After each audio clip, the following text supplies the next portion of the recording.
ஒரு முறை சிங்கம் கரிச்சிச்சதுன்னா அந்த சவுண்ட்ல ஒரு 8 கிலோமீட்டருக்கு சும்மா அதிரும். ஒரு சிங்கத்தை பத்தி ஒரு சிங்கமே சொன்னா அது அசிங்கம். சரி, என்ன பண்ணலாம்? வேட்டைக்கு மட்டும்தான் வெளியில வரும், வேடிக்கை பாக்குறதுக்கெல்லாம் வெளியில வராது. வரும் மச்சான். வராது வராது வராது வராது வராது. அப்படிப்பட்ட அந்த சிங்கம் அவ்வளவு ஈஸியா எதையும் தொடாது, தொட்டா விடாது.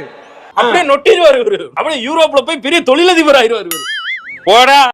அண்ணன், தம்பிகள், நண்பர்கள் அனைவருக்கும் என்னோட உயிர் வணக்கம். வணக்கம். வணக்கமே வம்பா இருக்கு. இந்த மதுரைனாலே உடனே ஞாபகத்துக்கு வரது கோட்டரும் கோழி பிரியாணி. நமக்கு ரொம்ப ரொம்ப பிடிச்சது புரட்சி தலைவர் எம்ஜிஆர் அவர்கள் தான். அவரோட பழகிறதுக்கு எனக்கு வாய்ப்பு கிடைக்கல. ஐயா இப்ப இங்க வந்துட்டாங்க. இவர் நேரா ஷூட்டிங்ல இருந்து வருவாராம், வந்து ஆட்சியை பிடிப்பாராம். அது எப்படி இவரால முடியும்? உன்னால முடியுமா? அது ஏன் முடியாது? ஆம்பளை பாரானு. ஒரு டெஸ்ட் பண்ணுவோமா? இன்னொரு பக்கம் கூட்டம்லாம் ஓகே தான், அது எப்படி ஓட்டா மாறும் அப்படின்றது இன்னொரு பக்கம். அதுக்கு என்னங்கிறப்ப அட கொஞ்சம் சும்மா இருக்கியா, மனப்பாடம் பண்ணி ஓட்டிக்கிட்டு இருக்கேன். மக்கள் விரோத ஆட்சியாளர்களுக்கு நாம வைக்க போற வேட்டா, நம்மள கோட்டைக்கு அனுப்ப போற ரூட்டா. நல்ல ரைமிங் பட் டைமிங் தப்பு. உக்கர். இருந்தாலும் இந்த விஜய் எதுக்குப்பா வந்திருக்கிறாரு? இவர் என்ன புதுசா என்ன திட்டலாம் சொல்லிட்டாரு?